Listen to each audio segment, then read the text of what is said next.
Já reparou que quase todo mundo adora planejar? É lista de metas no início do ano, sonhos de longo prazo, projetos que parecem infalíveis. O curioso é que, ao mesmo tempo em que nos sentimos no controle, a vida sempre dá um jeito de nos lembrar que o futuro não está nas nossas mãos.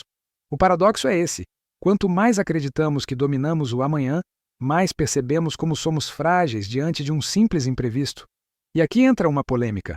Será que é errado planejar? Não, de forma alguma. O problema não está no planejamento, mas em planejar sem Deus. É contraintuitivo. Mas a verdadeira liberdade não está em depender só de nós mesmos, e sim em reconhecer que precisamos dele em cada decisão. Parece perda de autonomia, mas na verdade é o oposto. É ganhar a segurança de caminhar sob a direção de quem conhece o futuro. A boa notícia é que existe uma forma simples, mas poderosa, de alinhar nossos planos com o propósito divino. Tiago resume isso em 4 palavras que mudam tudo: se o Senhor quiser. E é sobre esse segredo, capaz de trazer paz, propósito e confiança diante do amanhã, que vamos conversar juntos a partir de agora. Há um traço curioso no coração humano: a mania de acreditar que está no controle absoluto do amanhã. Tiago, ao escrever sua carta, já percebia essa autossuficiência travestida de planejamento inteligente. Quantas vezes não ouvimos alguém dizer: ano que vem vou fazer isso, vou conquistar aquilo, como se o calendário estivesse em suas mãos? É como se o homem tivesse um contrato vitalício com o tempo, esquecendo que cada amanhecer é, na verdade, um presente. Essa postura de confiança cega em si mesmo não é nova. Desde a antiguidade, reis e comerciantes elaboravam planos minuciosos, certos de que nada poderia mudar seu destino. Mas a realidade sempre se encarrega de mostrar que basta uma reviravolta para que projetos inteiros se desfaçam. É como construir um castelo de areia na beira do mar. Parece firme por alguns instantes, até que uma onda inesperada vem e leva tudo embora. E aí, o que resta? A lembrança de que o poder nunca esteve em nossas mãos. Um exemplo prático. Quem, em 2019, poderia prever que, meses depois, o mundo inteiro entraria em quarentena? Empresas faliram, planos de casamento foram adiados, viagens canceladas. A pandemia mostrou de forma global o que Tiago já dizia: não temos domínio sobre o amanhã, e se não temos, por que insistimos em agir como se tivéssemos? Essa ilusão de controle abre espaço para algo muito mais profundo, que Tiago está prestes a revelar no texto seguinte. Tiago usa uma metáfora simples, mas que carrega um peso imenso. A vida é como um vapor. Pense na neblina de uma manhã fria. Ela surge, envolve tudo por alguns minutos e de repente desaparece sem deixar vestígios. Assim é a nossa existência. Essa imagem é quase poética, mas ao mesmo tempo é um choque de realidade, um lembrete de que somos passageiros neste mundo. Não há contrato assinado com a eternidade terrena, e é justamente isso que deveria nos manter humildes. Quando alguém encara a vida como algo garantido, cai facilmente na armadilha da arrogância. Já reparou como muitas pessoas falam de seus planos futuros como se nada pudesse interrompê-los? O detalhe é que basta uma notícia inesperada, uma doença, um acidente ou até mesmo um simples contratempo para que toda a rotina seja virada de cabeça para baixo. O vapor da vida se dissipa rápido, e quem não entende isso acaba vivendo como se fosse invencível, esquecendo de buscar o que realmente importa. Pense em exemplos do cotidiano. Quantas histórias ouvimos de pessoas que estavam planejando férias, comprando uma casa ou investindo em novos negócios e de repente partiram sem aviso? Isso não é para nos assustar, mas para nos despertar. A brevidade da vida não deve nos paralisar, mas nos levar a refletir. Se ela é tão curta, por que gastá-la em planos que ignoram a vontade de Deus? E é aqui que Tiago nos conduz para o próximo ponto: reconhecer quem realmente tem o controle dos nossos dias. Tiago não apenas denuncia a arrogância humana, ele também aponta o caminho correto: reconhecer que toda a nossa vida depende da vontade de Deus. É como se ele dissesse: você pode até fazer planos, mas lembre-se de que só chegará ao fim deles se o Senhor permitir. Essa não é uma ideia para nos assustar, mas para nos libertar do fardo de acreditar que tudo está em nossas mãos. Afinal, não há descanso maior do que confiar no Criador, que enxerga o todo da nossa história. Reconhecer a soberania divina é um ato de humildade. É admitir que, por mais brilhantes que sejam nossas estratégias, não temos a visão completa do futuro. Um investidor pode prever tendências de mercado, mas não pode prever o amanhã. Um médico pode aplicar o melhor tratamento, mas não garante a cura. Um estudante pode se preparar ao máximo, mas não controla todas as variáveis da vida. Esse reconhecimento não diminui a nossa responsabilidade, pelo contrário, dá mais sentido ao que fazemos, porque passamos a agir em parceria com Deus. Um exemplo prático é incluir a oração como parte do planejamento. Ao invés de apenas elaborar metas para o próximo ano, por que não dedicar tempo para apresentá-las diante do Senhor? Esse gesto não muda apenas o resultado, muda também o coração de quem planeja. Tiago está nos chamando para trocar a autossuficiência por dependência, o orgulho pela submissão. E é justamente dessa postura que nasce uma expressão poderosa e transformadora, que ele resume em 4 palavras. Se o Senhor quiser. A expressão "se o Senhor quiser" pode soar para alguns como um detalhe religioso ou até uma formalidade vazia.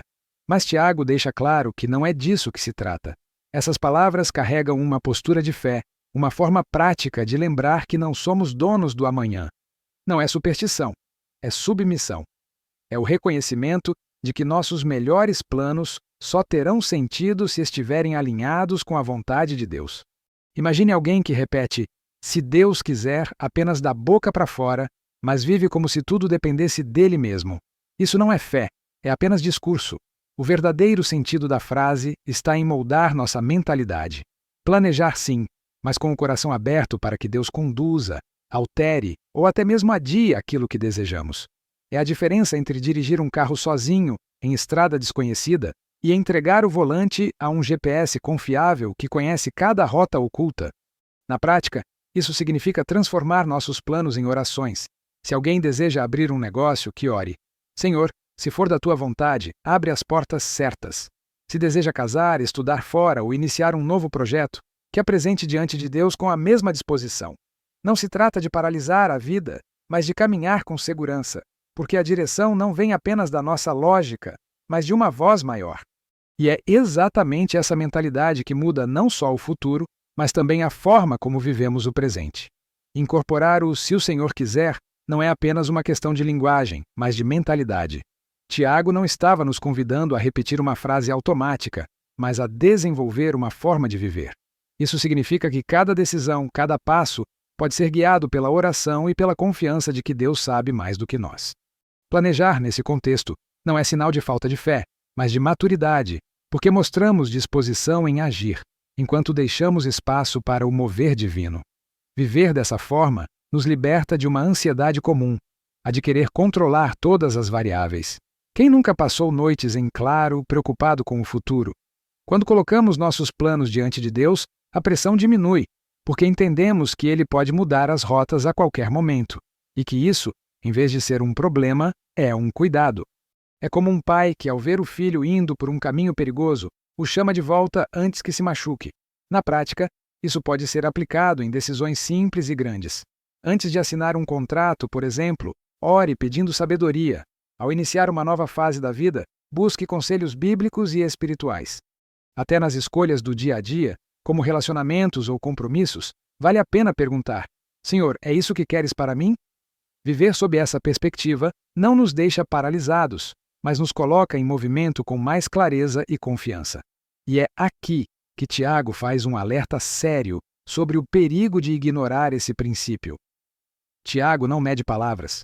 Planejar sem Deus não é apenas um erro estratégico, mas um pecado. Ele chama isso de jactância maligna. Em outras palavras, é vanglória, orgulho, a ilusão de que conseguimos sustentar nossa vida sozinhos. Esse tipo de postura não é apenas arrogante, é perigosa, porque nos afasta da fé genuína. É como se disséssemos: não preciso de Deus, eu dou conta. E esse pensamento, ainda que sutil, tem raízes profundas no coração humano. O curioso é que muitas vezes a jactância se disfarça de eficiência.